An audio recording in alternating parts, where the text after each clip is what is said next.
Hi ಸ್ನೇಹಿತರೆ, ನಿಮ್ಮೆಲ್ಲರಿಗೂ ಸ್ವಾಗತ. ಯೌವನ ಅದೆಂದರೆ ಶಕ್ತಿ, ಹುರುಪು, ಕನಸುಗಳ ಮಹಾಪೂರ. ಆದರೆ ಈ ಅತ್ಯಂತ ಮಹತ್ವದ ಸಮಯದಲ್ಲಿ ನಮ್ಮ ಜೀವನವನ್ನು ಹೇಗೆ ನಿರ್ವಹಿಸಬೇಕು, ಯಾವ ಹಾದಿಯಲ್ಲಿ ನಡೆಯಬೇಕು? ಯೌವನವೆಂದರೆ ನಿಮ್ಮ ಮುಂದಿನ ಜೀವನದ ಅಡಿಪಾಯ. ನೀವಿದನ್ನು ಬಲಪಡಿಸಿಕೊಳ್ಳಲು ಬಯಸುತ್ತೀರಾ? ಹಾಗಾದರೆ ಲೋಕದ ಗೊಂದಲದ ಧ್ವನಿಗಳಿಗಿಂತಲೂ ಉನ್ನತವಾದ ಸಾವಿರಾರು ವರ್ಷಗಳಿಂದ ಮನುಕುಲಕ್ಕೆ ದಾರಿ ತೋರಿಸಿರುವ ಸತ್ಯವೇದ ಬೈಬಲ್ ನಮಗೆ ಏನು ಹೇಳುತ್ತದೆ ಎಂಬುದನ್ನು ನೋಡೋಣ. ಈ 20 ನಿಮಿಷಗಳಲ್ಲಿ ಯೇಸು ಕ್ರಿಸ್ತನಲ್ಲಿರುವ ಯುವಕ ಯುವತಿಯರು ತಮ್ಮ ನಡೆ, ನುಡಿ, ನಿರ್ಧಾರಗಳು ಮತ್ತು ಭವಿಷ್ಯವನ್ನು ರೂಪಿಸಿಕೊಳ್ಳಲು ಸಹಾಯ ಮಾಡುವ 4 ಪ್ರಮುಖ ಬೈಬಲ್ ತತ್ವಗಳನ್ನು ತಿಳಿಯಲಿದ್ದೇವೆ. ಈ ಪ್ರಯಾಣವನ್ನು ಆರಂಭಿಸುವ ಮೊದಲು ನೀವು ಹೊಸಬರಾಗಿದ್ದರೆ ನಮ್ಮ ಚಾನಲ್ ಅನ್ನು ಸಬ್ಸ್ಕ್ರೈಬ್ ಮಾಡಿ ಮತ್ತು ಈ ವಿಡಿಯೋವನ್ನು ನಿಮ್ಮ ಸ್ನೇಹಿತರೊಂದಿಗೆ ಹಂಚಿಕೊಳ್ಳಿ. ಬನ್ನಿ ಶುರು ಮಾಡೋಣ. ಜ್ಞಾನಕ್ಕಾಗಿ ಹಾತೊರೆಯಿರಿ. ಮುಖ್ಯಾಂಶ 1. ದೇವರ ಭಯವೇ ಜ್ಞಾನದ ಮೂಲ.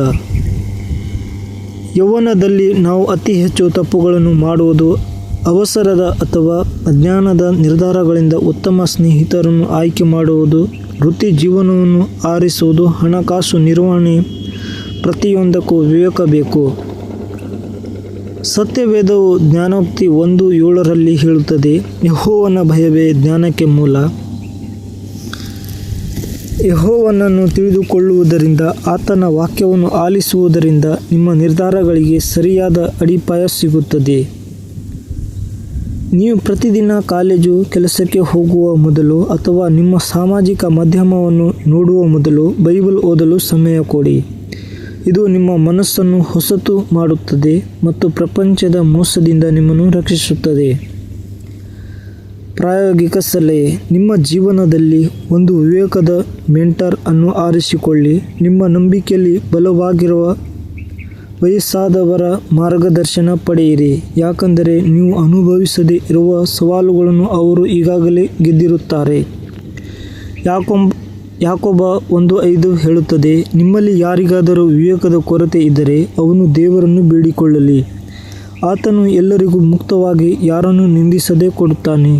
ದೇವರ ಬಳಿ ಕೇಳಿ, ಆತನು ಕೊಡುತ್ತಾನೆ. ಭಾಗ 3. ನೈತಿಕ ಶುದ್ಧತೆಯನ್ನು ಕಾಪಾಡಿಕೊಳ್ಳಿ. ಮುಖ್ಯಾಂಶ 2. ಯೌವನಕ್ಕೆ ಸಹಜವಾದ ದುರಾಶೆಗಳಿಂದ ಓಡಿ ಹೋಗಿ. ಯೌವನವೆಂದರೆ ಭಾವೋದ್ರೇಕಗಳು ತೀವ್ರವಾಗಿರುವ ಸಮಯ. ಕೆಟ್ಟ ಸಹವಾಸ, ಅನೈತಿಕ ಸಂಬಂಧಗಳು, ವ್ಯಸನಗಳು, ಚಟಗಳು ಸುಲಭವಾಗಿ ನಿಮ್ಮನ್ನು ಸೆಳೆಯಬಹುದು. ಆದರೆ ದೇವರ ಕರೆ ಸ್ಪಷ್ಟವಾಗಿದೆ. 2 ತಿಮೋಥೆ 2:22 ಪೌಲನು ತಿಮೋಥೆಯನಿಗೆ ಹೀಗೆ ಬರೆಯುತ್ತಾನೆ, ಯೌವನಕ್ಕೆ ಸಹಜವಾದ ಆಸೆಗಳಿಗೆ ದೂರ ಹೋಗು. ನೀನು ಶುದ್ಧ ಹೃದಯದಿಂದ ಕರ್ತನನ್ನು ಕರೆಯುವವರೊಂದಿಗೆ ನೀತಿ, ನಂಬಿಕೆ, ಪ್ರೀತಿ ಮತ್ತು ಶಾಂತಿಯನ್ನು ಹಿಂಬಾಲಿಸು. ದೂರ ಹೋಗು ಎಂದರೆ ನಿಧಾನವಾಗಿ ನಡೆಯುವುದಲ್ಲ, ತಕ್ಷಣ ಓಡಿ ಹೋಗುವುದು. ಪ್ರತಿಯೊಬ್ಬ ಕ್ರೈಸ್ತ ಯುವಕನು ನೈತಿಕ ಶುದ್ಧತೆಯನ್ನು ಕಾಪಾಡಿಕೊಳ್ಳುವುದು ದೇವರ ಚಿತ್ತ. ಇದು ನಿಮ್ಮ ಮನಸ್ಸು, ಕಣ್ಣು ಮತ್ತು ಹೃದಯವನ್ನು ದೇವರ ವಾಕ್ಯದಿಂದ ರಕ್ಷಿಸಿಕೊಳ್ಳುವುದನ್ನು ಒಳಗೊಂಡಿದೆ. ಪ್ರಾಯೋಗಿಕ ಸಲಹೆ. ನಿಮ್ಮ ಕಣ್ಣುಗಳಿಗೆ ಮತ್ತು ಮನಸ್ಸಿಗೆ ಎಲ್ಲೆಗಳನ್ನು ಹಾಕಿ. ನಿಮ್ಮ ಫೋನ್, ಸಾಮಾಜಿಕ ಮಾಧ್ಯಮ ಮತ್ತು ಇಂಟರ್ನೆಟ್ ಬಳಕೆಯನ್ನು ನಿಯಂತ್ರಿಸಿ. ನಿಮ್ಮ ದುರ್ಬಲತೆಯ ಸ್ಥಳಗಳನ್ನು ಗುರುತಿಸಿ ಮತ್ತು ಅಲ್ಲಿ ದೃಢವಾಗಿ ನಿಲ್ಲಿ. ನೆನಪಿಡಿ, ನೀವು ಶುದ್ಧರಾಗಿ ಜೀವಿಸಲು ಪ್ರಯತ್ನಿಸಿದಾಗ ಸೈತಾನನು ನಿಮ್ಮನ್ನು ನಾಚಿಕೆ ಪಡಿಸಲು ಬಯಸುತ್ತಾನೆ. ಆದರೆ ದೇವರು ಪಾಪ ಕ್ಷಮಿಸಲು ಮತ್ತು ಪುನಃ ಹೊಸದಾಗಿ ಆರಂಭಿಸಲು ಯಾವಾಗಲೂ ಸಿದ್ಧನಿದ್ದಾನೆ. 1 ಕೊರಿಂಥ 6:18 ಜಾರತ್ವಕ್ಕೆ ದೂರ ಹೋಗಿರಿ ಎಂಬುದಾಗಿ ಹೇಳುತ್ತದೆ. ಗೌರವ ಮತ್ತು ವಿಧೇಯತೆ. ಮುಖ್ಯಾಂಶ 3. ನಿಮ್ಮ ತಂದೆ ತಾಯಿಗಳಿಗೆ ವಿಧೇಯರಾಗಿರಿ. ಯೌವನದಲ್ಲಿ ನಾವು ನಮ್ಮ ಪೋಷಕರಿಂದ ದೂರವಿರಲು ಅಥವಾ ಅವರ ಸಲಹೆಯನ್ನು ಕಡೆಗಣಿಸಲು ಪ್ರಯತ್ನಿಸುತ್ತೇವೆ. ನಮಗೆ ಎಲ್ಲವೂ ತಿಳಿದಿದೆ ಎಂಬ ಮನೋಭಾವ ಬರುತ್ತದೆ. ಆದರೆ ಸತ್ಯವೇದದ ಪ್ರಮುಖ ಆಜ್ಞೆಗಳಲ್ಲಿ ಒಂದು ಇದಾಗಿದೆ. ಕೊಲೊಸ್ಸೆಯ 3:20 ಹೀಗೆ ಹೇಳುತ್ತದೆ, ಮಕ್ಕಳೇ, ಎಲ್ಲ ವಿಷಯಗಳಲ್ಲಿ ನಿಮ್ಮ ತಂದೆ ತಾಯಿಗಳಿಗೆ ವಿಧೇಯರಾಗಿರಿ. ಇದು ಕರ್ತನಲ್ಲಿ ಪ್ರೀತಿಯುಳ್ಳದು. ಅವರನ್ನು ಗೌರವಿಸುವುದು ಎಂದರೆ ನಿಮ್ಮ ಜೀವನಕ್ಕೆ ದೇವರು ನೇಮಿಸಿದ ಅಧಿಕಾರಕ್ಕೆ ವಿಧೇಯರಾಗಿರುವುದು ಎಂದರ್ಥ. ಪೋಷಕರು, ಹಿರಿಯರು ಮತ್ತು ಚರ್ಚಿನ ನಾಯಕರಿಗೆ ಗೌರವ ಕೊಡುವುದು ನಿಮ್ಮ ಜೀವನಕ್ಕೆ ಆಶೀರ್ವಾದ ತರುತ್ತದೆ. ಪ್ರಾಯೋಗಿಕ ಸಲಹೆ: ಪೋಷಕರೊಂದಿಗೆ ಭಿನ್ನಾಭಿಪ್ರಾಯ ಬಂದಾಗ ಕೋಪದಿಂದ ಪ್ರತಿಕ್ರಿಯಿಸಬೇಡಿ. ಮೌನವಾಗಿ ಕೇಳಿಸಿಕೊಳ್ಳಿ. ನಿಮ್ಮ ಅಭಿಪ್ರಾಯವನ್ನು ಗೌರವಯುತವಾಗಿ ತಿಳಿಸಿ. ಅವರು ನಿಮ್ಮನ್ನು ಪ್ರೀತಿಸುತ್ತಾರೆ ಎಂಬುದನ್ನು ನೆನಪಿಡಿ. ಗೌರವ ಕೇವಲ ಪೋಷಕರಿಗೆ ಮಾತ್ರವಲ್ಲ. ನೀವು ಚರ್ಚಿನಲ್ಲಿ, ಕೆಲಸದ ಸ್ಥಳದಲ್ಲಿ ಅಥವಾ ಕಾಲೇಜಿನಲ್ಲಿ ನಿಮ್ಮ ಅಧಿಕಾರದಲ್ಲಿರುವವರನ್ನು ಗೌರವಿಸಿ. 1 ಪೇತ್ರ 2:17 ಹೇಳುತ್ತದೆ, ಎಲ್ಲ ಮನುಷ್ಯರನ್ನು ಗೌರವಿಸಿ, ಸೋದರತ್ವವನ್ನು ಪ್ರೀತಿಸಿ, ದೇವರನ್ನು ಭಯಪಡಿರಿ, ರಾಜನನ್ನು ಗೌರವಿಸಿರಿ.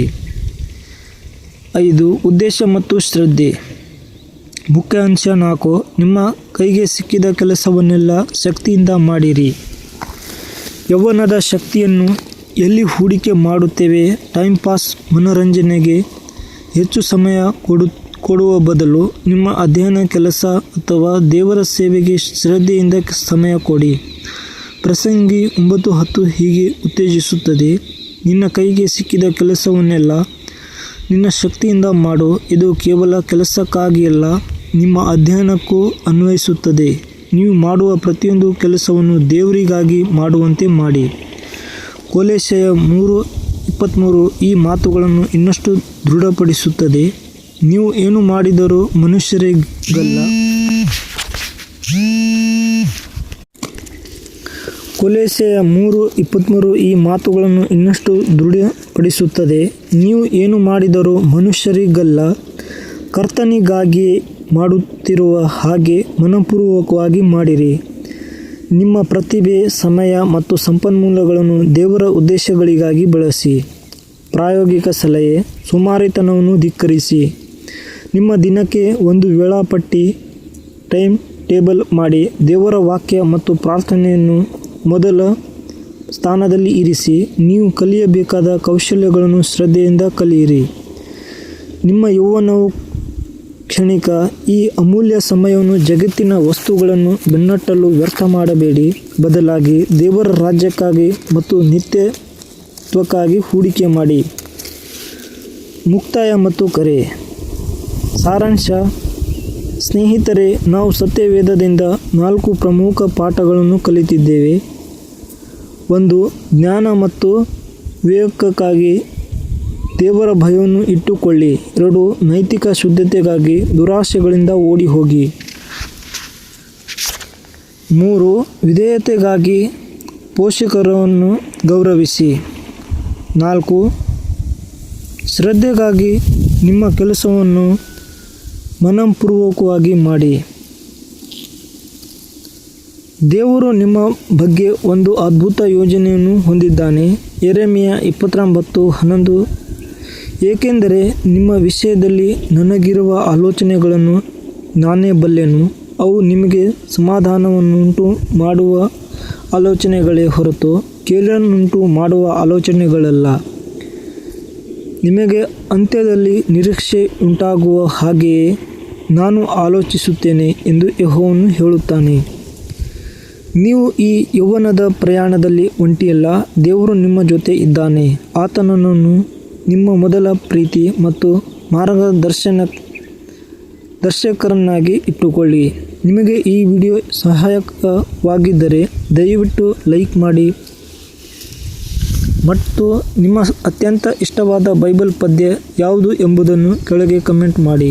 ಮುಂದಿನ ವಾರ ಇನ್ನೊಂದು ಪ್ರೇರಕ ವಿಷಯದೊಂದಿಗೆ ನಿಮ್ಮನ್ನು ಭೇಟಿಯಾಗುತ್ತೇನೆ. ಅಲ್ಲಿಯವರೆಗೆ ದೇವರ ಶಾಂತಿ ನಿಮ್ಮೊಂದಿಗೆ ಇರಲಿ. ಆಮೆನ್.